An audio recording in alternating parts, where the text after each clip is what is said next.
हाँ जी मेरे CA foundation बच्चों, very very good morning, good evening, good afternoon. मैं आपका दोस्त सी सिंह तोमर हाजिर हूँ सर। आरंभ सीरीज में हमारा टॉपिक चल रहा है अकाउंटिंग प्रोसेस, और हमने लास्ट क्लास में खत्म किया था rules of debit and credit. हाँ जी, डेबिट एंड क्रेडिट को मैंने आपको बढ़िया से समझाया था। ट्रेडिशनल अप्रोच हो, मॉडर्न अप्रोच हो, गोल्डन रूल हो, ये लो भाई एकदम हमने क्लियर किया था विद प्रॉपर एग्जाम्पल, प्रैक्टिस और थोड़ा सा टेक्निक एई और एलआईसी। बट आज हम शुरू करने वाले हैं अपना सबसे ज्यादा इंपॉर्टेंट बेसिक सा चैप्टर, जर्नल एंट्री। जी हाँ मेरे बच्चे, आज हम जर्नल एंट्री की बातें करेंगे। कुछ बेसिक एंट्री, कुछ एडवांस एंट्री, सब कुछ कवर करने वाले हैं। ठीक है, तो अगर आपको कहीं भी कभी भी ये दिक्कत रहती है कि सर हमें जर्नल एंट्री में दिक्कत होती है, तो मेरे बच्चे ये वीडियो आपके लिए खास है और ये लेक्चर आपके लिए खास है। फर्स्ट एंड लास्ट टाइम हम जर्नल एंट्री उठा के अच्छे से अपने बच्चे के साथ कवर करने वाले। तो मई वाले बच्चों, सितंबर वाले बच्चों, लाइक कर दो, जल्दी से कमेंट कर दो कि सर रेडी हैं हम लोग। शुरू करते हैं हमारा आज का लेक्चर, बोले तो जर्नल एंट्री। लेट्स बिगिन मेरे बच्चों।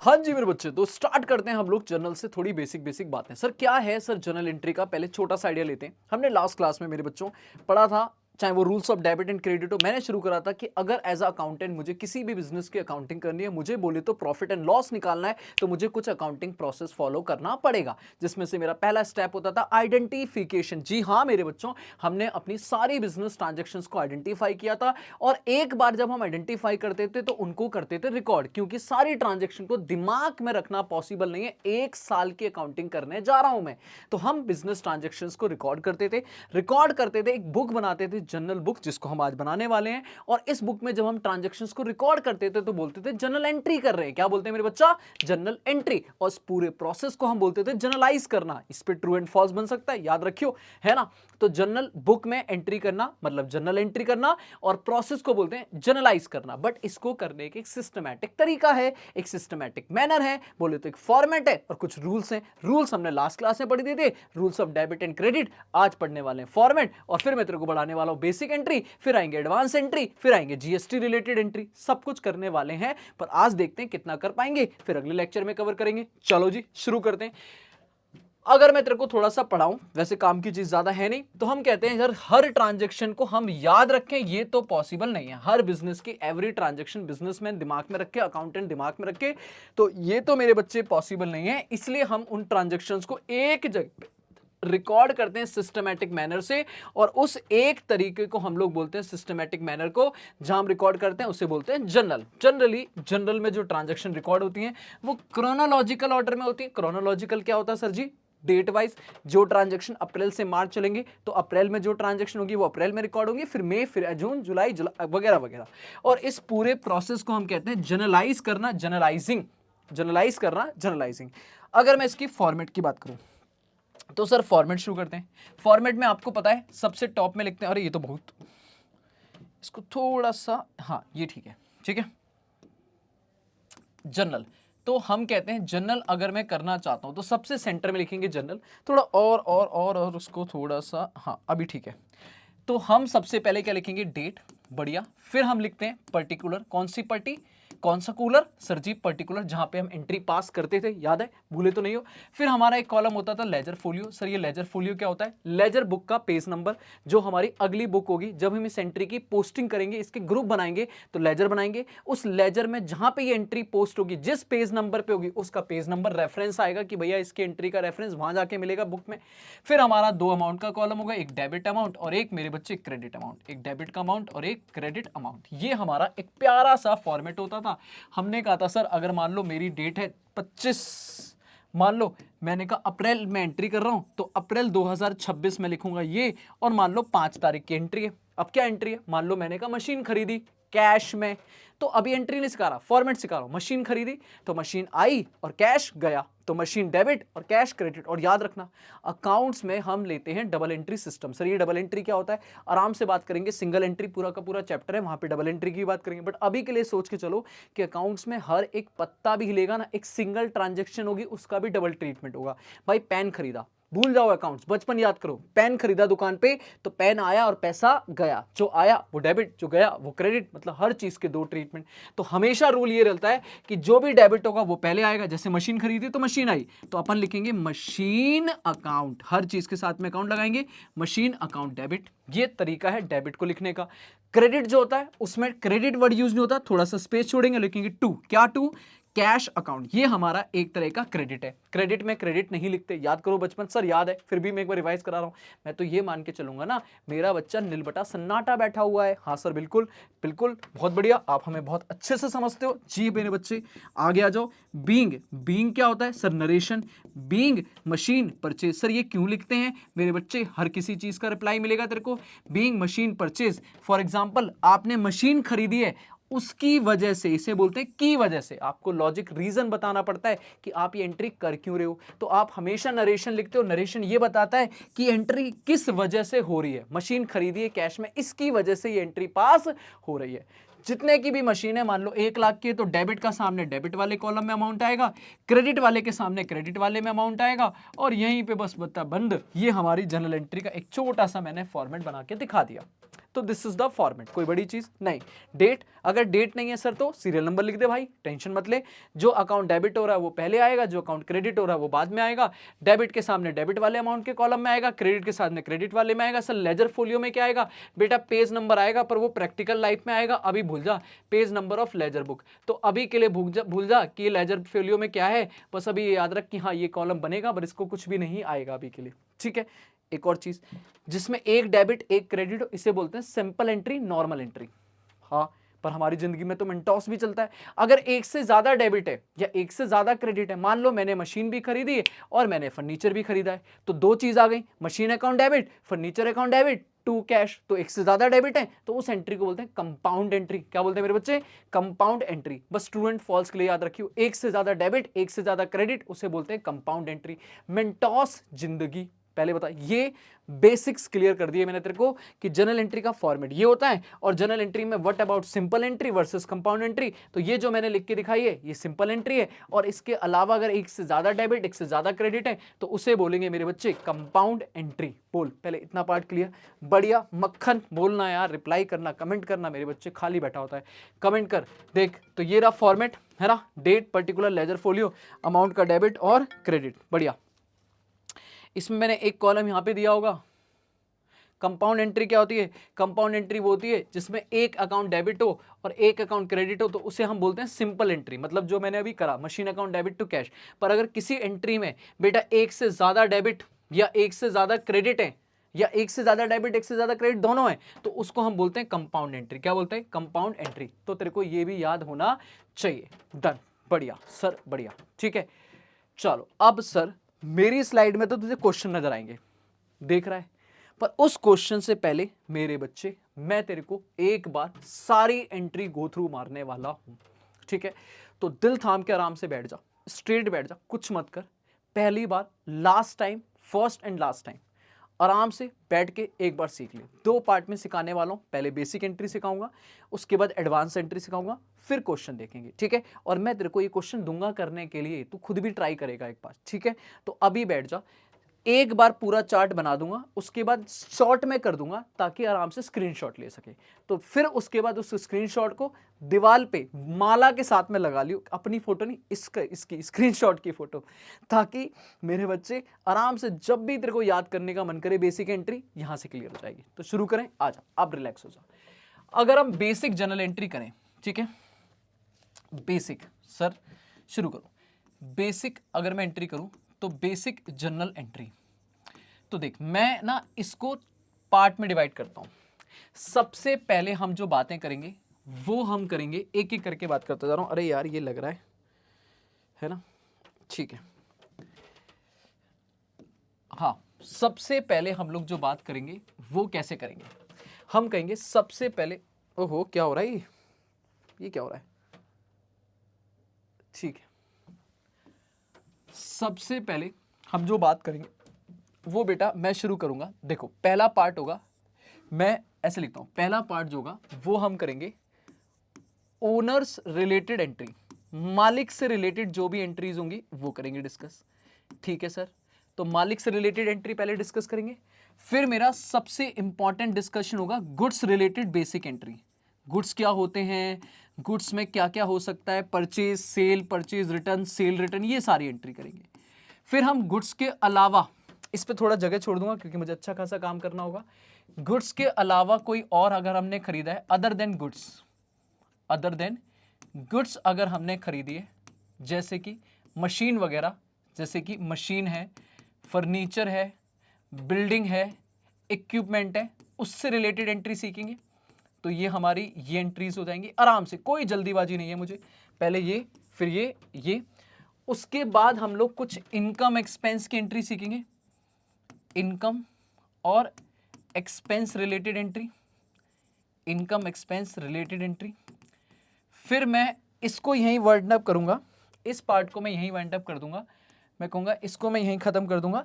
फिर एक नया चार्ट बनाऊंगा जिसमें हम एडवांस एंट्री सीखेंगे। तो ये मेनली 4 मेरे पार्ट होने वाले हैं, जिन पार्ट में हम बेसिक एंट्री कवर कर लेंगे। फिर हमारी इसके बाद आएंगी बैड डेब्ट, depreciation, trade discount, cash discount, ये सारी एंट्री सीखेंगे। ठीक है, चलें शुरू करते हैं। सबसे पहले अपन शुरू करते हैं, सबसे पहले इधर से, यहां से कहानी शुरू करता हूं। हाँ जी, शुरू। सबसे पहली कहानी लिखूंगा मालिक। सर मालिक सा क्या काम है? देखो मालिक के 2 ही काम है मेरे बिजनेस में। आराम से सुनते रहना, एक बार रिवीजन ही चलेगा बिल्कुल आराम से, ठीक है। और प्रॉब्ली पर ना कहीं भी आप एक काम करो, आप मेरे साथ सबसे पहले रूल लिखो। सर अपने को पता है रूल्स, अपने को पता है रूल्स, तो रूल्स क्या है सर? अगर मैं मॉडर्न रूल्स लिखूं, क्योंकि उनसे ज्यादा एंट्री अच्छे से होती है, तो आपको पता है मैंने 2 रूल बताए हैं, एक ए और एक LIC, लाइबिलिटी इनकम कैपिटल और एसेट एक्सपेंस। क्योंकि ये रूल याद रहेंगे तो एंट्री समझने में इजी रहेगा। सर एसेट एक्सपेंस में 2 रूल हैं, अगर एसेट और एक्सपेंस इंक्रीज हो रहे हैं तो अपने को पता है डेबिट ठोकेंगे, अगर कोई एसेट या खर्चा जा रहा है तो क्रेडिट मारेंगे। मतलब आ रहा है तो डेबिट, जा रहा है तो क्रेडिट। एसेट आ रही है डेबिट, खर्चा आ रहा है डेबिट, इनकम आ रही है, लाइबिलिटी आ रही है, कैपिटल आ रही है। उल्टा रूल चलेगा मेरे बच्चे, इंक्रीज हो रहा है तो क्रेडिट और डिक्रीज हो रहा है तो डेबिट, डिक्रीज हो रहा है तो डेबिट। तो ये हमारे कुछ छोटे से रूल का मैंने डिस्कशन ले लिया कि सर ये रूल आपको याद रखने हैं, ठीक है। तो ये रूल आपके दिमाग में रहेंगे, जब भी मैं एंट्री बनाऊंगा तो आपके दिमाग में ये मॉडर्न रूल्स याद रहेंगे। इवन अगर आप ट्रेडिशनल रूल्स भी याद रखना चाहो, पर्सनल, रियल, नॉमिनल का, किसी पर्सन से पैसा लेना है तो डेबिट, देना है तो क्रेडिट, एसेट आ रही है तो डेबिट, जा रही है तो क्रेडिट, सारे खर्चे डेबिट, सारी इनकम क्रेडिट, तो भी कोई दिक्कत नहीं है। आप दोनों में से किसी भी अप्रोच से चलना चाहो मेरे साथ चल सकते हो, ठीक है सर। शुरू करो सर। सबसे पहला पॉइंट होता है, जब भी ओनर से रिलेटेड बात करता हूं, सबसे पहली बात हम करते हैं कि मालिक बिजनेस को स्टार्ट करता है तो बिजनेस स्टार्टेड बाय मालिक, और मालिक जब स्टार्ट करता है तो वो पैसा लगाता है, वो कैश, वो बैंक चेक, वो मशीन, कुछ भी एनीथिंग इंट्रोड्यूस बाय बिजनेसमैन। मालिक उसे इंट्रोड्यूस करता है, इंट्रोड्यूस बाय ओनर। और जब मालिक लगाता है, और जरूरी नहीं है, हम बड़े बच्चे हो चुके हैं, जरूरी नहीं है कि मालिक ने पहली बार ही पैसा लगाए, वो कैपिटल लगाए या ड्यूरिंग द ईयर और पैसा लगाए एडिशनल कैपिटल, एंट्री सेम रहने वाली है। हम हमेशा क्या बोलेंगे, एंट्री क्या रहेगी मेरे बच्चे? हम कहेंगे जो भी लगा रहा है, कैश लगा रहा है कैश अकाउंट डेबिट, मशीन लगा रहा है मशीन अकाउंट डेबिट, गुड्स लगा रहा है, जो भी लगा रहा है डेबिट, ठीक है। एक तो काम करूंगा मैं, थोड़ा ये ना मुझे जगह देखनी पड़ेगी, वो उसमें जगह ना चली जाए, ठीक है। तो मैं वो,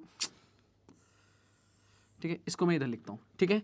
अगर यहां पे है तो मैं कहूंगा cash account debit, machine account debit, sir जी stock account debit, whatever जो भी लगा रहा है डेबिट, टू एसेट आई, जो भी आ रहा है वो डेबिट, और अल्टीमेट ये पैसा मेरा है या मालिक का? मालिक का। इस पैसे को बोलते हैं कैपिटल। क्या बोलते हैं मेरे बच्चे? कैपिटल। तो पैसा आएगा और साथ में कैपिटल भी इंक्रीज होगी, तो कैपिटल क्या होगा? क्रेडिट। मतलब सिंपल सी बात है, ये हमारी एसेट है तो एसेट भी बढ़ रही है, और ये हमारी कैपिटल है, ये भी बढ़ रही है। अब एसेट बढ़ेगी तो डेबिट, कैपिटल बढ़ेगी तो क्रेडिट। भाई उल्टा रूल चलता है। तो हमेशा जब मालिक पैसा लगाएगा, पहली एंट्री बचपन में आपने यही सीखी थी, cash account debit to capital. जो भी लगा रहा है, कैश लगा रहा है, मशीन लगा रहा है, जो भी आ रहा है डेबिट टू कैपिटल, अल्टीमेट मालिक की कैपिटल बढ़ा देंगे, LIC इंक्रीज होगी तो क्रेडिट। तो पहली एंट्री तो बेसिक यही है, बिल्कुल सिंपल। इसमें मैं क्या समझाऊं, नॉर्मल बेसिक एंट्री है, जो भी लगा रहा है डेबिट टू कैपिटल, ठीक है। व्हाट अबाउट सर, मालिक लगा नहीं रहा, निकाल रहा है। अगर वो विड्रॉ करता है, विड्रॉ करता है फॉर पर्सनल यूज, कुछ भी जो भी आप बोलो, चाहे वो पर्सनल बोले, चाहे वो प्राइवेट बोले, चाहे वो हाउस होल्ड के लिए करे, बाय ओनर। तो अगर मालिक कुछ भी निकालेगा तो बेटा हम उसे बोलते हैं ड्राइंग, हम उसे क्या बोलते हैं, ड्राइंग। और ये कैपिटल को क्या करता है, माइनस, मतलब कैपिटल को कम करता है। तो पहली बात है, कैपिटल कम होगी तो डेबिट, मतलब ड्राइंग आएंगी तो डेबिट। रूल ये बोलता है जब भी ड्राइंग आएंगी तो डेबिट। ड्राइंग एक तरह का खर्चा भी बोल सकते हो कि भाई मालिक निकाल के ले जा रहा है, अब उसका पैसा नहीं देगा, वो उसका मालिक है, तो वो निकाल के ले गया, बिजनेस को नुकसान हुआ। हम तो बिजनेस के पॉइंट ऑफ व्यू से काउंटिंग कर रहे हैं, तो हम कहते हैं बेटा इसकी एंट्री क्या होगी, जो भी निकालेगा। तो पहली बात, ड्राइंग आएंगी, कैपिटल कम होगी, ड्राइंग अकाउंट डेबिट, और जो बिजनेस से गया वो क्रेडिट हो जाएगा। कैश गया, कैश क्रेडिट, मशीन गई, मशीन क्रेडिट, फर्नीचर हुआ, फर्नीचर अकाउंट। अभी स्टॉक वगैरह गुड्स की बात बाद में करूंगा। तो पहली एंट्री बेटा ये ड्राइंग की और ये कैपिटल की, दो entry, these are basic entry जो आपको मालिक से रिलेटेड काम आएंगी। इसके अलावा भी एडवांस एंट्री भी होती है, interest on capital, interest on drawing, बाद में बात करेंगे। सर सिंपल एंट्री मैंने बोला, जब जब मालिक पैसा लगाएगा, चाहे वो नॉर्मल कैपिटल हो चाहे वो एडिशनल कैपिटल हो, जो लगाएगा वो डेबिट टू कैपिटल, और जब वो निकालेगा तो ड्राइंग अकाउंट डेबिट टू जो निकाला वो गया, खत्म। बोलो इतना क्लियर? हाँ सर बिल्कुल क्लियर, आराम से बाबू आराम से। ठीक है, अब आते हैं अगला पॉइंट। अब सर अगला क्या है, अगला है गुड्स। अगला क्या है, गुड्स। अब गुड्स की बात सुनना, गुड्स पे अच्छा खासा डिस्कशन है। सर गुड्स में दो पॉइंट है, हम या तो गुड्स को परचेज करेंगे, परचेज गुड्स, या तो हम गुड्स खरीदेंगे, या आगे जाके हम इन गुड्स को सोल्ड करेंगे, सोल्ड गुड्स। या तो गुड्स खरीदेंगे या गुड्स बेचेंगे, भाई दो ही काम है। अब सर गुड्स क्या होता है, गुड्स होता है हमारे बिजनेस का मेन प्रोडक्ट जिसमें हम बिजनेस डील कर रहे हैं। अगर मेरा स्टेशनरी का बिजनेस है तो मेरे बच्चे कॉपी किताब पेंसिल रबड़ ये मेरे लिए गुड्स हैं। मेरा फर्नीचर का बिजनेस है तो बेड सोफा चेयर ये मेरे लिए गुड्स हैं। अगर मैं BMW हूँ, मर्सिडीज हूँ, मैं महिंद्रा हूँ, तो car is my goods. Something cars जो मैं बेच रहा हूँ वो मेरे लिए गुड्स कहलाएंगे। बात समझ आ रही? जिस चीज का हमारा बिजनेस है हम उनसे गुड्स बोलते हैं, और गुड्स हमारे बिजनेस का मेन प्रोडक्ट है जिससे हम रेवेन्यू कमाते हैं, तो इसे हम हमेशा स्पेशल ट्रीटमेंट देते हैं। जिसका फर्नीचर का बिजनेस है वो फर्नीचर जो वो बेच रहा है, खरीद रहा है, वो गुड्स है। इसके अलावा अगर वो AC खरीद रहा है वो सब उसको एसेट बोलेगा, वो उसे यूज करने के लिए खरीद रहा है, उसकी अकाउंटिंग अलग होगी, पर गुड्स की अकाउंटिंग अलग होगी। ये बचपन से सीखते आए हो। और गुड्स में जब भी हम खरीदेंगे तो बेटा जल्दी बताओ, नॉर्मल सोचो, गुड्स खरीदा मतलब पेन खरीदा, एक बात समझ लो, ये मेरा पेन है, इसे ही बेचता हूं मैं आगे, यही मेरा बिजनेस है, तो मैं ये खरीदता हूं, इसमें अपनी ब्रांडिंग करता हूं, अपना नाम लगाता हूं और आगे बेचता हूं। तो ये आया, दैट इज पेन आया, गुड्स आया और पैसा गया। मान लो कैश में खरीदा तो गुड्स आया और पैसा गया, दोनों ही एसेट है, एक आ रही है एक जा रही है। एसेट आई तो डेबिट, एसेट गई तो क्रेडिट। दैट मींस आप एंट्री क्या बोलोगे, आप कहोगे सर जी जो भी हमने खरीदा गुड्स तो purchase account debit, purchase account debit to, अगर मैंने पेमेंट कैश में कर दी तो कैश अकाउंट, चेक से कर दिया तो बैंक अकाउंट। और बेटा अगर पेमेंट अभी करनी है, ऑन क्रेडिट खरीदा है, ऑन क्रेडिट, तो इसे लिखेंगे टू क्रेडिटर। याद है क्रेडिटर कौन होते थे, वो पर्सन जिसे पैसा देना है, वैसे इसका नाम लिखेंगे यहां पे। राम को पे करना है तो टू राम, श्याम को पे करना है टू श्याम। मतलब एंट्री क्या बनेगी, हमेशा याद रख लो, these are so basic entries, rectification में बहुत काम आएगा। Purchase account debit to cash, to bank या टू पार्टी, भाई जिसको देना है उसका नाम लिख दो। ठीक है, सेल यही उल्टा हो जाएगा, सेल में हमारा सामान जाएगा और पैसा आएगा, तो कैश अकाउंट डेबिट, चेक आ रहा है तो बैंक अकाउंट डेबिट, पार्टी ने पैसा नहीं दिया उधार में दिया तो डेटर अकाउंट डेबिट, उस पार्टी का नाम लिखेंगे डेटर अकाउंट डेबिट टू क्या, to sale, to sale account. बढ़िया, तो ये खरीदने की और ये बेचने की। पहले बेसिक एंट्री क्लियर है, बिल्कुल बच्चों वाली एंट्री। हाँ सर ठीक है, तो अगर कैश में खरीदूं, उधार में खरीदूं, चेक से खरीदूं, सब एक बार में कंबाइन कर दिया। अब बेटा यहीं आता है, कभी परचेज रिटर्न नहीं हो सकता क्या? सर हमने जो सामान खरीदा, सारा सामान जरूरी है कि हमें पसंद ही आए? क्या कभी हम सामान वापस नहीं कर सकते हैं? क्या हमने जो सामान बेचा जरूरी है वो सामने वाले को पसंद ही आए? क्या वो हमारे ऊपर फेंक के वापस नहीं जा सकता है, रिटर्न नहीं कर सकता है क्या? बिल्कुल कर सकता है, बिल्कुल कर सकता है, आप थोड़ी ना रोक सकते हो। तो उस केस में रिटर्न की एंट्री क्या होगी? मेरे बच्चे आराम सुनो, देखो एक तो शॉर्टकट है जो हमेशा याद रखवाता हूं मैं बच्चों को, थोड़ा बहुत आप याद भी कर सकते हो।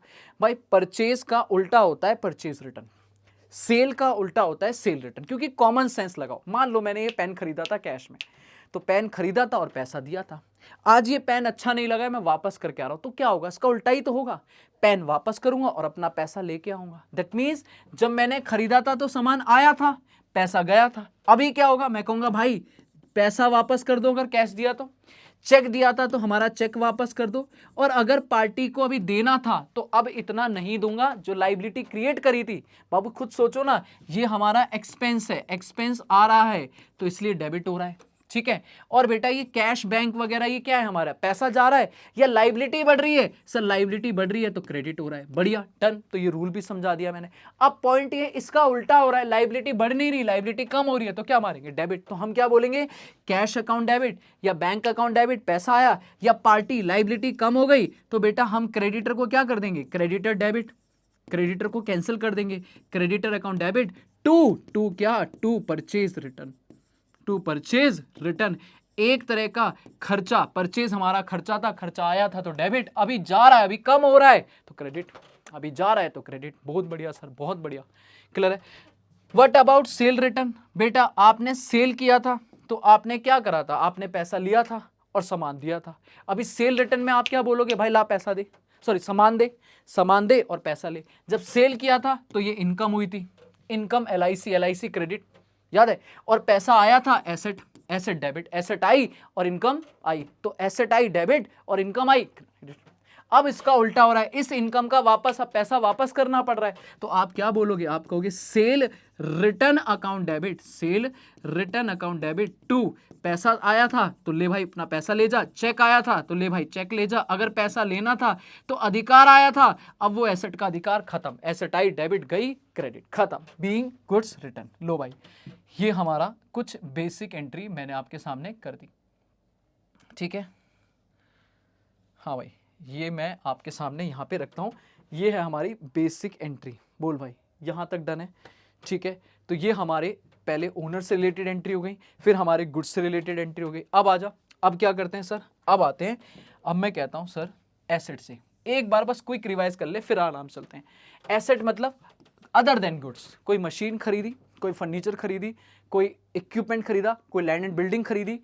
सर अपन बचपन से रूल पढ़ के आते हैं, हम गुड्स के नाम पे परचेज और सेल अकाउंट खोलते हैं, पर गुड्स के अलावा कुछ खरीद रहे, मशीन वगैरह खरीदेंगे तो वो नाम से आएंगे। अकाउंट्स की सबसे खूबसूरत बात यह है कि अकाउंट में जो नाम लिखने हैं वो जिस चीज का जो है वही लिख दो, बात खत्म। सैलरी है सैलरी लिख दो, रेंट है रेंट लिख दो, फर्नीचर है फर्नीचर लिख दो, फिक्सचर है फिक्सचर लिख दो, मशीन है मशीन लिख दो, खत्म। बस ये गुड्स का स्पेशल ट्रीटमेंट, बाकी सब नाम से आएगा। मतलब अगर आपने इसे भी, यहां भी 2 पॉइंट है मेरे बच्चे, या तो आप इन्हें परचेज करोगे, या तो आप इन्हें क्या करोगे परचेज, या आगे जाके इन्हें क्या करोगे सेल, और सेम काम करोगे। बस अंतर ये होगा कि अगर आपने मशीन खरीदी है तो वो नाम से आएगा, machine account debit, furniture account debit, building account debit, what to, पैसा दिया कैश, चेक से दिया बैंक, और अगर उधार में खरीदा तो बेटा वही पार्टी क्रेडिटर अकाउंट, नाम लिखोगे जैसे आप परचेज करते थे वैसे ही सेम एंट्री, बस वहां परचेज यहां नाम आएगा। सेल कर रहे हैं तो बाबू आप कहोगे पैसा आया कैश अकाउंट डेबिट, चेक आया बैंक अकाउंट डेबिट, पार्टी से पैसा लेना है डेटर अकाउंट डेबिट बोले तो नाम आएगा। और टू बेटा सेल नहीं, टू क्या गया, मशीन गई तो मशीन क्रेडिट, सर जी फर्नीचर गया तो फर्नीचर क्रेडिट, बिल्डिंग गई तो बिल्डिंग क्रेडिट, ये खरीदने की और ये बेचने की, खत्म। बोल भाई खत्म मेरे बच्चे, हाँ सर खत्म, डन डन डन डन, ठीक है। अभी इस पर अभी एडवांस एंट्री करनी है मुझे कि सर इंस्टॉलेशन खर्चा हुआ, फ्रेट हुआ, डेप्रीशिएशन हुआ, उसकी बात कैसे होंगे, आराम से करेंगे, अभी एडवांस एंट्री में करेंगे। पहले ये बेसिक खरीदने बेचने की एंट्री हो गई। अब आते हैं इनकम एक्सपेंस। बेटा इनकम एक्सपेंस में भी 2 पॉइंट है सर। अगर आपने बोला खर्चा, आपने बोला या तो खर्चे की बात करो या इनकम की बात करो। अब खर्चा क्या होता है जनरली याद रखो, लॉजिक समझो। सर जब भी आप कोई चीज खरीदते हो, चाहे वो मशीन है, चाहे वो गुड्स है, चाहे वो बिल्डिंग है, कुछ भी चीज खरीदते बेचते हो तो उसे बोलते हैं सेल परचेज। क्या बोलते हैं, सेल परचेज। पर जब आप कुछ सर्विस की बात करते हो कि मैंने किसी से सामान नहीं खरीदा, मैंने उसकी सर्विस ली, भाई मैं आपको कुछ बेच रहा हूं क्या, क्या आप मुझसे कुछ खरीद रहे हो क्या, नहीं, मैं आपको टीचिंग सर्विस दे रहा हूं। और अगर मान लो इसके बदले मैं आपसे पेमेंट लेता हूं तो वो पेमेंट जो मैंने सर्विस दे के आपसे पेमेंट ली वो मेरी इनकम और आपका खर्चा। मैंने एम्प्लॉय से कुछ खरीदा है क्या, नहीं, उनसे काम कराया, उसके बदले में सैलरी दी, बेटा मेरे लिए खर्चा, उनके लिए इनकम। मैंने प्रॉपर्टी रेंट पे ली लेकिन प्रॉपर्टी खरीदी नहीं है, तो प्रॉपर्टी का राइट यूज किया, उसके लिए मेरे को रेंट पे करना है, तो मेरे लिए खर्चा और उनके लिए इनकम। तो जब भी हम कोई सर्विस लेते हैं और उसके बदले पे करते हैं, फॉर एग्जांपल आपने रेंट पे किया, आपने सैलरी पे करी, आपने कमीशन पे किया, एड्स एक्स्ट्रा, तो बेटा क्या होता है, क्या होता है, एंट्री क्या होती है, आप कहते हो भाई साहब रूल लगाओ फटाक से, खर्चा आएगा all expenses debit, nominal account all expenses debit, तो एंट्री होगी जो भी खर्चा होगा, अगर रेंट होगा तो रेंट अकाउंट, सैलरी होगी तो सैलरी अकाउंट, कमीशन होगा तो कमीशन अकाउंट डेबिट, खर्चा account debit to cash account. Normal entry करते हैं, आउटस्टैंडिंग प्रीपेड की बात अलग से करूंगा। बीइंग, बीइंग क्या मेरा बच्चा, being, being expenses paid, being expenses paid, बोलो हाँ या ना, बीइंग एक्सपेंसेस पेड, बोल डन, यहां तक डन है, बढ़िया बढ़िया, हाँ जी सर बढ़िया। अब आ जाओ बच्चे, जल्दी बताओ, अगर आपने खर्चा नहीं इनकम की बात करिए, आप कह रहे हो इनकम, सर हमने पे नहीं किया, हमने रिसीव किया, हमने सामने में बैंक में जमा कराया था, उससे इंटरेस्ट रिसीव हुआ, हमने किसी का सामान बिकवाया, उससे कमीशन रिसीव हुआ, तो बाबू जो ये रिसीव हुआ दिस इज माय इनकम। अब लोग कहते हैं इनकम रिसीव होती है, ना जी ना, गलत बोल रहे हो आप मेरे बच्चे, इनकम नहीं रिसीव होती है, इनकम के नाम पे पैसा रिसीव होता है। इनकम तो इनकम है, इनकम के नाम पे कैश आता है, तो आपके पास जो कैश आया, कैश अकाउंट डेबिट, और बेटा इनकम, इनकम का रूल है LIC, income all incomes credit nominal account, LIC I credit to income, income बोले तो इंटरेस्ट है तो इंटरेस्ट, कमीशन है तो कमीशन अकाउंट। लो भाई बात खत्म। तो ये याद रखना पड़ेगा मेरे बच्चे, ये हमारा खर्चा है एक्सपेंसेस डेबिट, और ये हमारी इनकम है, इनकम क्रेडिट, खत्म। पैसा आया तो डेबिट, पैसा गया तो क्रेडिट, कैश हमारी एसेट है, उसके लिए मुझे दिक्कत नहीं है, डन है। तो ये हमारी एक बेसिक एंट्री हो गई, रंग बिरंगी सी, मैंने पूरे चार्ट पे ले ली भाई, ले ले स्क्रीनशॉट इसका। These are so basic journal, ठीक है। यहाँ से हमारा ओनर्स की कैपिटल और ड्राइंग का क्लियरेंस मिल गया, तेरे को goods purchase sale, purchase return, sale return मिल गया, एसेट की परचेज सेल समझ आ गई, इनकम एक्सपेंस की बेसिक एंट्री। पर अभी अभी मेरा बच्चा मैं छोड़ूंगा नहीं, आजा अब आजा एडवांस एंट्री, सर एडवांस सिखाओ, अब आएगा मजा। एडवांस जनरल, एडवांस जनरल में हम थोड़ी बातें करते हैं, लो भाई स्टार्ट करते हैं, एडवांस जनरल की शुरुआत करते हैं। सबसे पहले रूल वही रहेंगे, बस कहानी नहीं बदलेगी। सबसे पहले मैं बात करूंगा सर, सबसे पहले किसकी बात करें, गुड्स रिलेटेड एंट्री बात करते हैं।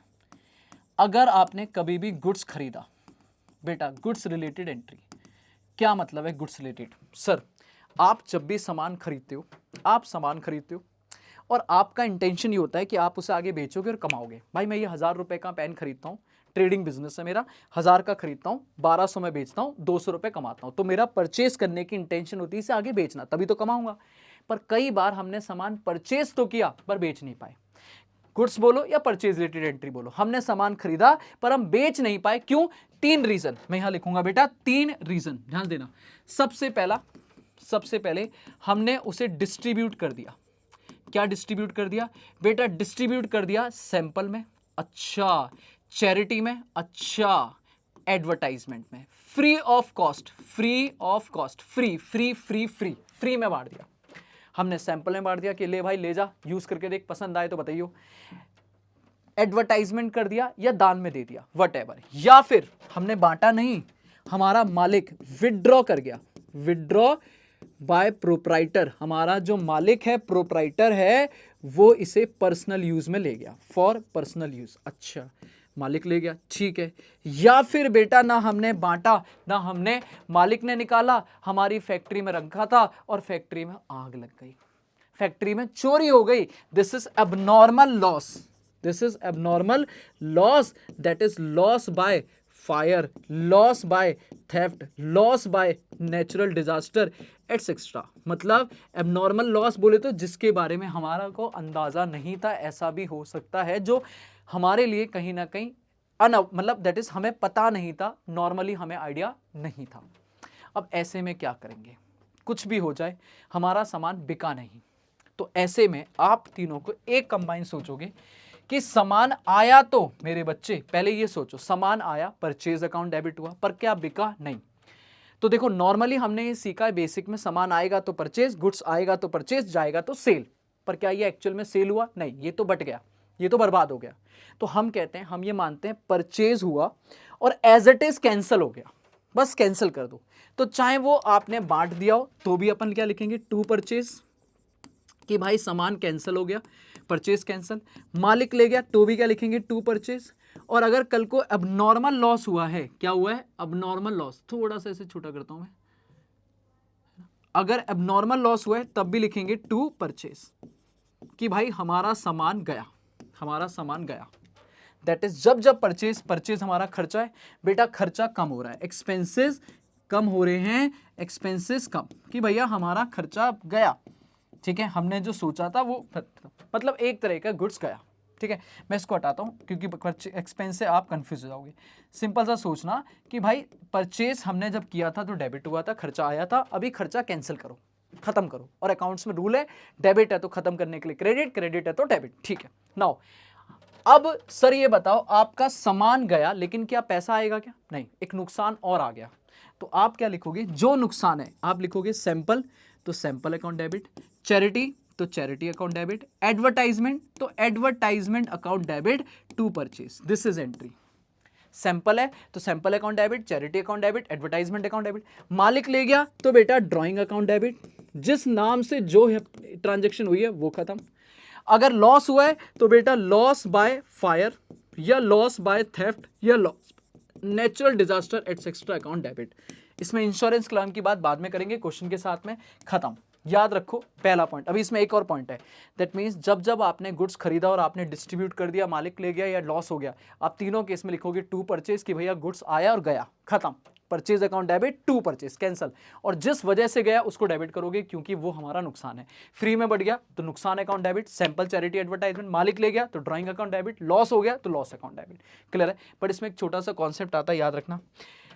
क्वेश्चन में अगर कभी दे रखा हो कि इस गुड्स की मान लो कॉस्ट है 10,000 और अगर मैं इसे सेल करता तो ये बिकता 12,000 में, तो ये एंट्री कितने से होगी, 10 से या 12 से।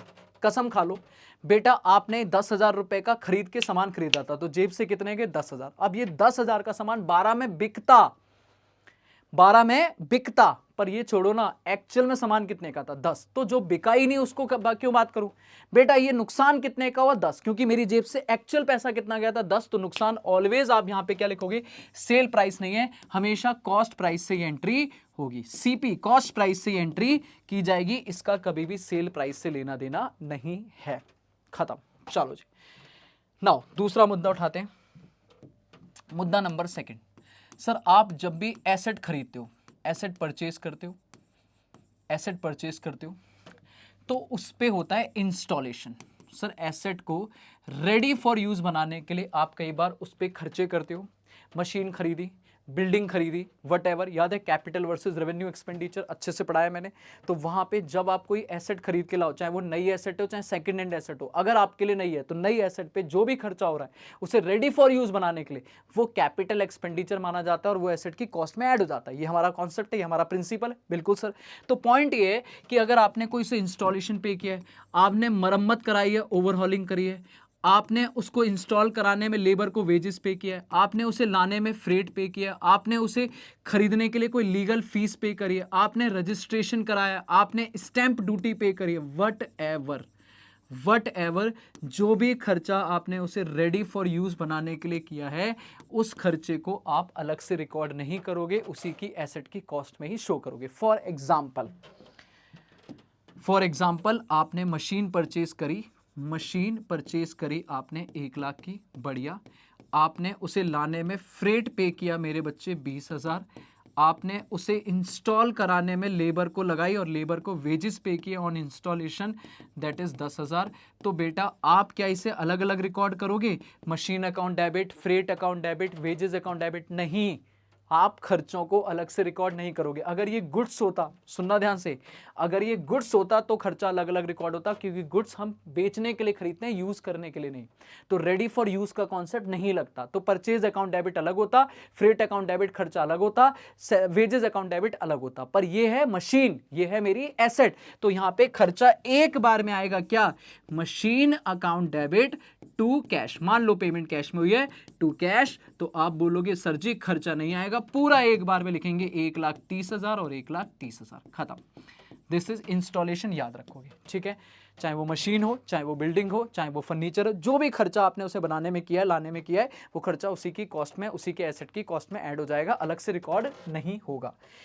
इसी में एक पॉइंट और लिख देते हैं बेटा, डेप्रीशिएशन, ठीक है। डेप्रीशिएशन क्या होता है सर? डेप्रीशिएशन को तो आगे जाके हम पूरा का पूरा चैप्टर पढ़ने वाले हैं। डेप्रीशिएशन मतलब क्या है? हम एसेट को यूज करेंगे, हम एसेट को यूज करेंगे तो धीरे धीरे उसकी वैल्यू बढ़ेगी या कम होगी? सर कम होगी, ऑफ कोर्स कम होगी। तो कम होगी तो वो हमारे लिए फायदा है या नुकसान है? सर जी नुकसान है। तो एक नुकसान आएगा और एसेट की वैल्यू जाएगी। तो डेप्रीशिएशन मतलब वैल्यू जो गिर रही है, तो उसे बोलेंगे हमारे लिए नुकसान आया, खर्चा आया, खर्चा आया तो debit, depreciation account debit to जिस भी फिक्स एसेट पे लगेगा, चाहे वो हमारी मशीन है, चाहे वो हमारी बिल्डिंग है, चाहे वो हमारा फर्नीचर है, उसको क्रेडिट कर देंगे। तो खर्चा आएगा और एसेट जाएगी। ये हमारी कुछ एसेट से रिलेटेड एंट्री हो गई। चलो जी, बढ़िया, मजा आया? हाँ सर बिल्कुल मजा आया, कोई टेंशन वाली बात नहीं है, ठीक है। तीसरे नंबर पे हम उठाते हैं अपना बैड डेप्ट। सर बैड डेप्ट क्या होता है? सर बैड डेप्ट मतलब हमने सामान बेचा, गुड्स बेचे थे 1,00,000 का मिस्टर बी को, सपोज यहां पे लिखा है सोल्ड करे थे हमने गुड्स ऑफ ₹50,000, 50,000 के, टू मोनू। मोनू को हमने सामान बेचा था। अब जब बेचा था तब एंट्री क्या मारी होगी, जल्दी बताओ? हमने करा होगा सामान गया और मोनू से पैसा आना है। मोनू हमारा डेटर, पर्सन, रिसीवर डेबिट, याद है personal account debit the receiver, तो हमें पैसा आना है, तो हम एंट्री करेंगे Monu ji debit personal account to income हो गई, इनकम क्रेडिट टू सेल 50,000, 50,000, बहुत बढ़िया। अब इसमें दिक्कत नहीं है, ये एंट्री टनाटन ठीक है, पर आगे जाके क्वेश्चन कह देता है यहां पर कि सर जी फॉर एग्जांपल क्वेश्चन कह देता है मोनू फेल टू पे, मोनू पैसा नहीं दे पाएगा, मोनू फेल टू पे। तो बेटा पैसा आया या डूब गया? डूब गया। सर जी डूब गया, डूब गया, इसे बोलेंगे हमारा डेटर बैड हो गया, बैड डेप्ट। क्या बोलेंगे? बैड डेप्ट। तो अब ये हमारे लिए नाचने वाली बात है या रोने वाली बात है? खुशी का माहौल है या आंसू से भर जाऊं? सर जी नुकसान हुआ, आंसू। सर जी नुकसान है, खर्चा, ऑल एक्सपेंसेस डेबिट, तो हम बोलेंगे बैड डेप्ट हमारा नुकसान है, लॉसेस है, नुकसान आया, खर्चा आया, बैड डेप्ट अकाउंट डेबिट टू मोनू का अकाउंट खत्म। मोनू जी अब से रिश्ता नाता खत्म, मोनू आया डेबिट, अब मोनू को कैंसिल कर दो कि मोनू से पैसा नहीं आएगा, 50,000 और 50,000, बहुत बढ़िया, बहुत बढ़िया मेरे बच्चे, बहुत बढ़िया। पर यहाँ पर एक और कॉन्सेप्ट है। कॉन्सेप्ट ये है कि हो सकता है क्वेश्चन ऐसे ना लिख के ऐसे लिखे, मोनू डिक्लेयर्ड इंसॉल्वेंट। ओ हाँ सर, मोनू इंसॉल्वेंट हो गया और क्वेश्चन में लिखा ओनली 60 पैसा, 60 पैसा इन अ रूपी कुड बी रिकवर्ड, इन अ रूपी could be recovered, could be recovered from his estate, could be recovered from his estate, from his estate, from his estate, from his estate मतलब उसकी जायदाद से। सर जी वो बैंकरप्ट हो चुका है, इंसॉल्वेंट हो चुका है, मोनू से पैसा नहीं मिलेगा, पर पहले पूरा डूबा था, फुल्ली इरिकवरेबल, पर अब पार्शियल, कुछ मिलेगा और कुछ नहीं मिलेगा। तो कोर्ट कह रहा है 1 रुपए के बदले 60 पैसे मिलेंगे। क्या? 1 रुपए के बदले 60 पैसे मिलेंगे। इसका मतलब ये पूरा नहीं डूबा, कुछ डूबा, तो जो मिला उसकी एंट्री क्या होगी? हम कहेंगे सर इस केस में हम एंट्री करेंगे जितना मिला कैश अकाउंट डेबिट, जो नहीं मिला बैड डेप्ट account debit to mister Monu. पहले पूरा बैड डेप्ट हुआ था तो बैड डेप्ट अकाउंट डेबिट टू मोनू, अभी जितना मिला वो कैश, जो नहीं मिला बैड डेप्ट और टू मोनू। तो 1,00,000 सॉरी कितना, 50,000 रुपए मुझे मिलना था, जिसमें से 60 पैसा इन रुपये, मतलब हर 1 रुपए, 1 रुपए के बदले 60 पैसा, मतलब 1 रुपए में होते हैं 100 पैसे, 100 के बदले 60 मतलब 60%। हम ऑलवेज परसेंटेज में पढ़ेंगे, तो 60% बोले तो 30,000 मिल गया और 20,000 नहीं मिला। 60% मिल गया, 40% नहीं मिला, दिस इज बैड डेप्ट। तो ये मैंने दोनों समझा दिया, फुल्ली बैड डेप्ट, पार्शियल बैड डेप्ट। पर यहीं पर इसी में एक कॉन्सेप्ट और आता है, इसको थोड़ा सा ऊपर करके लिख देता हूं बेटा, इसी में आता है बैड डेप्ट रिकवर्ड। ओ सर जी बैड डेप्ट रिकवर्ड, सर बैड डेप्ट रिकवर्ड क्या होता है? कई बार किसी मोनू को, बोला जाए तो अगले साल मोनू को एक भगवान श्री कृष्ण का साक्षात दर्शन हुआ और उन्होंने बोला सर अनुज सर का पैसा मारा तूने, बेटा कढ़ाई में ऐसे भटूरे बनाए जाएंगे तेरे, हाँ तेरे भटूरे बनेंगे, जल्दी से इनका पैसा वापस कर। ये मेरे पास भाग के आया, कह रहा सर जी वो पैसा जो आपका रह गया था ना, लो पकड़ो। पर मैंने तो उसे मान लिया था डूब गया, पर अब वो पैसा दे रहा है और लक्ष्मी को कौन मना करता है भाई? आने वाले को कौन मना करता है? आपने बोला पैसा आया, cash account debit, cash account debit, this is bad डेप्ट नहीं, बैड डेप्ट रिकवर्ड। लास्ट ईयर हमने रिटर्न ऑफ कर दिया था एज बैड डेप्ट, ऐसे लिखा होता है last year written off as bad डेप्ट, नाउ रिकवर्ड। तो अगर रिकवर हो गया तो दिस इज बैड डेप्ट रिकवर्ड। अब रिकवर्ड कैसे होगा? पैसा आएगा, कैश अकाउंट डेबिट। और बेटा पार्टी नहीं, क्योंकि पार्टी को तो हमने पहले डेबिट किया था और उठा के फिर क्या कर दिया? कैंसिल। उठा के हमने क्या कर दिया? कैंसिल। तो पार्टी अकाउंट तो पहले ही खत्म हो चुका है। तो अभी क्या होगा? अभी होगा सर जी टू इनकम, एक इनकम हो जाएगी, that is income credit, bad डेप्ट रिकवर्ड, बैड डेप्ट रिकवर्ड अकाउंट। याद रखना दिस इज बैड डेप्ट रिकवर्ड एंट्री। ठीक है, चलो भाई पहले बताओ, यहां तक बढ़िया है, ऑलमोस्ट कवर हो गया हमारा। ठीक है, अभी आउटस्टैंडिंग प्रीपेड रह रहा है। अरे भाई छोटा हो जा। ठीक है, हाँ जी, यहां तक टन है, कोई टेंशन नहीं। अब लास्ट पॉइंट उठाता हूं मैं यहां पे, last point, entry number 4, this is outstanding और प्रीपेड, आउटस्टैंडिंग ऑब्लिक प्रीपेड। ठीक है, खत्म हो जाएगा। उसके बाद डिस्काउंट विस्काउंट की एंट्री अपन क्वेश्चन के साथ में उठाएंगे, ज्यादा बेटर तरीके से समझ आएगा। अभी सुन ले मेरे बच्चे, अब इसमें क्या है, ये डिस्काउंट और प्रीपेड सबसे इंपॉर्टेंट है, बच्चा सबसे ज्यादा कंफ्यूज होता है। आराम से सुन, देख एक्चुअल में क्या होता है, अगर मैं तेरे को समझाऊं, नॉर्मली मान के चलो, मान लो फॉर एग्जांपल, एक छोटा सा ऐसी एग्जांपल लेता हूं, मान लो मुझे कहीं रेंट पे करना है 10 मार्च को। ठीक है सर, 10 मार्च की मेरी रेंट की ड्यू डेट है, मतलब मुझे रेंट ड्यू है, मतलब मुझे पे करना है, this is my due date, payable है। अब तीन ही तो सर्कमस्टांसेस होंगे कि मैंने रेंट यहां पे कर दिया। अगर मैंने रेंट ऑन टाइम पे किया है तो this is normal expense, this is normal, जो हम सीख चुके हैं। बताओ क्या होगा? हम बोलेंगे खर्चा आएगा, खर्चा आया, rent account debit, all expenses debit, और पैसा गया टू कैश। तो खर्चे की नॉर्मल एंट्री क्या है भाई? आपने बोला जो भी खर्चा है, खर्चा अकाउंट डेबिट टू कैश। तो ये वाला पार्ट तो हम कर चुके हैं, ये वाला पार्ट तो सीख चुके हैं, बेसिक। ये हमारा क्या है? बेसिक। अब एडवांस क्या है बेटा? या तो आज 15 हो गई है और आपने अभी तक रेंट नहीं पे किया, इसे बोलेंगे आउटस्टैंडिंग है, आउटस्टैंडिंग रेंट। अगर वो स्टिल पेंडिंग है, अगर वो स्टिल क्या है? पेंडिंग है, तो आउटस्टैंडिंग है, अभी सीखने वाले हैं। और अगर आपने बोला कि मैंने तो 1 फरवरी को ही पे कर दिया था, मार्च का 1 फरवरी में ही पे कर दिया था, तो बेटा ये हो गया प्रीपेड रेंट, बोले तो एडवांस, प्रीपेड रेंट बोले तो एडवांस। इसको सीखेंगे। मतलब हमारे लिए 2 टॉपिक हैं जो हमारे एक्स्ट्रा हैं बाबू। अगर आप कोई भी खर्चा और इनकम ऑन टाइम रिसीव कर रहे हो तो वो नॉर्मल है, cash account debit to income, खर्चा अकाउंट डेबिट टू कैश, खत्म। खर्चा डेबिट, इनकम क्रेडिट, पैसा आया डेबिट, पैसा गया क्रेडिट, खत्म। लेकिन इसके अलावा 2 सिचुएशन हो सकते हैं, या तो अभी देना या लेना बाकी है, या आपने एडवांस में देना या देके या लेके बैठे हो, तो वो हो गया प्रीपेड या आउटस्टैंडिंग। अब इसको सीखो अच्छे से मेरे साथ, आओ मजा आएगा। सबसे पहले इसमें मैं बात करता हूं, आपके सामने होता है आउटस्टैंडिंग। बेटा आउटस्टैंडिंग बोलो या एक्रूड बोलो या ड्यू बोलो, 3 नाम। सबसे पहले तो बच्चा कंफ्यूज होता है नाम में। कोई भी क्वेश्चन नाम यूज करे, जनरली खर्चे के लिए आउटस्टैंडिंग वर्ड यूज करता है, इनकम के लिए एक्रूड वर्ड यूज करता है, या फिर ऐसा लिखा होता है salary due but not paid, या interest due but not receive, what. तो ये मतलब है, इसका मतलब है पेंडिंग है। अब यहां पे 2 बातें होंगी। कितनी बातें होंगी? 2। या तो आपका 2 पॉइंट होंगे, या तो आपका आउटस्टैंडिंग खर्चा होगा या एक्रूड इनकम होगी। जैसे कि खर्चा आउटस्टैंडिंग है, अभी खर्चा देना है, या इनकम लेनी है, अभी बाकी है। ठीक है, आराम से, टेंशन मत ले, बिल्कुल रिलैक्स हो जा। अब नॉर्मल बताओ, अगर मैं कह रहा हूं 10 तारीख को रेंट पे करना था, अब तक नहीं किया, तो खर्चा तो हो चुका है, टाइम तो हो चुका है, हम तो एक्रूअल बेसिस पे काम करते हैं। तो अगर मैं नॉर्मल एंट्री करता तो मैं क्या करता? मैं कहता भाई खर्चा account debit, expense account debit, खर्चा हो गया है, और उठा के टू कैश दे देता, पैसा दे देता, expense account debit to cash. पर क्या अभी दिया पैसा? अभी दिया नहीं, तो कैश को रिप्लेस कर दो टू आउटस्टैंडिंग एक्सपेंस के नाम से। एक लाइबिलिटी आ गई कि भैया देना है, लाइबिलिटी आई तो क्रेडिट, खत्म। खत्म होगी मेरे बच्चे entry. This is outstanding expense की entry. Rent account debit to outstanding rent, salary account debit to outstanding salary, commission account debit to outstanding commission, but ever खर्चा जो भी है अगर पेंडिंग है तो टू कैश की जगह आउटस्टैंडिंग हो जाएगा। और यही इनकम के साथ में बेटा, अगर इनकम आ गई होती तो एंट्री क्या होती? Cash account debit to income, अभी आई नहीं, तो कैश को रिप्लेस कर दो आउटस्टैंडिंग या एक्रूड इनकम के नाम से। जैसे यहां पे कर दो आप accrued income account debit, accrued income debit की पैसा लेना है टू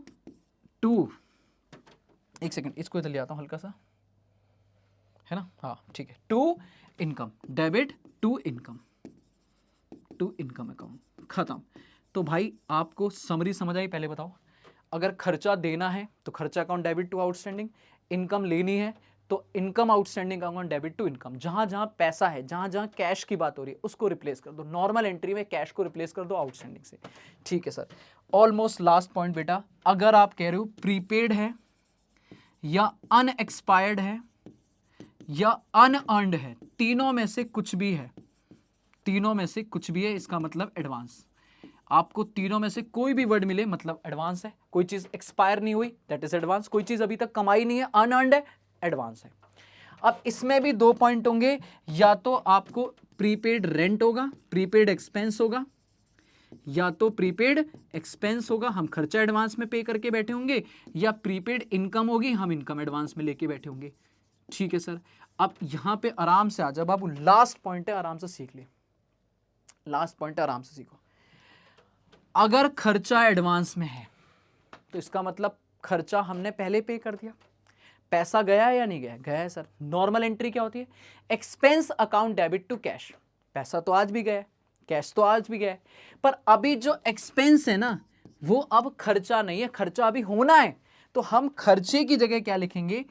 प्रीपेड एक्सपेंस। बेटा खर्चे के आगे एक वर्ड यूज हो जाएगा प्रीपेड एक्सपेंस, और ये खर्चा नहीं एसेट बन जाएंगी कि अधिकार है, मेरा अधिकार है, एसेट आई है कि हम एक खर्चा एडवांस में बेच करके बैठे हैं।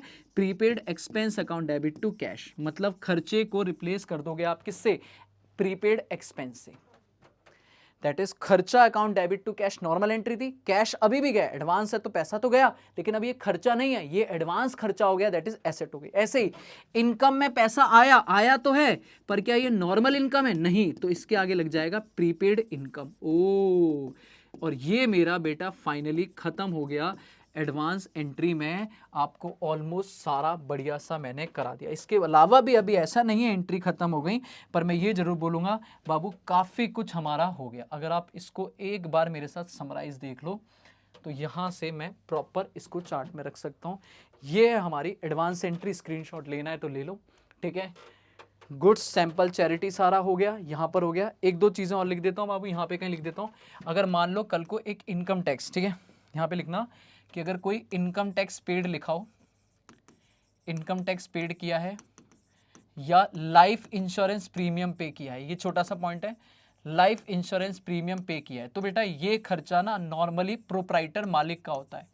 प्रोप्राइटर मतलब मालिक का पर्सनल खर्चा है। अगर वो सोल प्रोप्राइटर है, अगर वो इंडिविजुअल पर्सन है, तो जो भी इनकम टैक्स वगैरह पे होता है, जो भी इनकम टैक्स पे होता है, इसको थोड़ा सा मैं और छोटा कर देता हूँ, ठीक है, हाँ, जो भी इनकम टैक्स वगैरह पे होता है वो सारा मालिक का पर्सनल खर्चा है। तो ये ड्राइंग होती है, क्या होती है? ड्राइंग। तो कभी भी आप याद रखना, कभी भी इनकम टैक्स अगर पे कर रहे हो या लाइफ इंश्योरेंस मालिक का पे कर रहे हो तो मालिक का खर्चा है, मालिक देखे। लेकिन अगर बिजनेस से पे हुआ तो हम खर्चा अकाउंट डेबिट नहीं करेंगे, हम कहेंगे drawing account debit to cash, drawing account debit to cash. हमारे लिए खर्चा नहीं है, ये नॉर्मल ड्राइंग है, drawing account debit to cash या चेक जो भी है, क्लियर है। हाँ, लेकिन अगर इंश्योरेंस प्रीमियम फायर वाला है तो बेटा वो हमारी एसेट का खर्चा है, तो हम उसे insurance premium account debit to cash करेंगे, फिर ड्राइंग नहीं लिखेंगे। तो ये एक छोटा सा पॉइंट है जो आगे आएगा। ऐसे एक इंटरेस्ट ऑन कैपिटल ड्राइंग के ऊपर बात करेंगे, वो धीरे धीरे पॉइंट्स आएंगे। जीएसटी पे ही बात करूंगा, ट्रेड डिस्काउंट, कैश डिस्काउंट पे ही बात करूंगा, थोड़ी प्रैक्टिस करेंगे। पर आज के लिए मैं यही ओवर कर रहा हूँ। आपके बुक का एक क्वेश्चन है, ठीक है, अगर आप चाहो तो प्लीज़ इसको ट्राई करना। बाकी अगले लेक्चर में हम इस पे क्वेश्चन करने वाले हैं, ठीक है। अगले लेक्चर में मैं क्वेश्चंस की प्रैक्टिस कराऊंगा आपके साथ में। ये वाला क्वेश्चन आप स्क्रीन पे जो देख रहे हो, ये आपका आज का होमवर्क है, ठीक है, ये आज का होमवर्क है। इस क्वेश्चन को मैं नहीं करवाऊंगा, आप बोलोगे तो मैं करवा दूंगा, वैसे कर लेंगे, अगली क्लास में कर लेंगे, पर अगर करके आओगे तो बहुत अच्छा लगेगा मुझे, ठीक है। इसमें कुछ डिस्काउंट रिलेटेड एंट्री भी डिस्कस करेंगे, बैंक वैंक वाली भी एंट्री करेंगे, पर ठीक है, आज के लिए इतना ही। थैंक यू सो मच मेरे बच्चों, मज़ा आया हो आपको, सच में वर्दी लगाओ कि हाँ यार हमारा जनरल का वो जो बचपन में डर था ना वो हल्का सा तो कम हो गया, हमें बेसिक एंट्री आ गई, हमें थोड़ी एडवांस एंट्री भी समझ आ गई। तो बेटा एक लाइक कमेंट तो प्यार तो बनता है। थैंक यू सो मच, मिलते हैं नेक्स्ट क्लास में। Bye bye, take care, have a good day.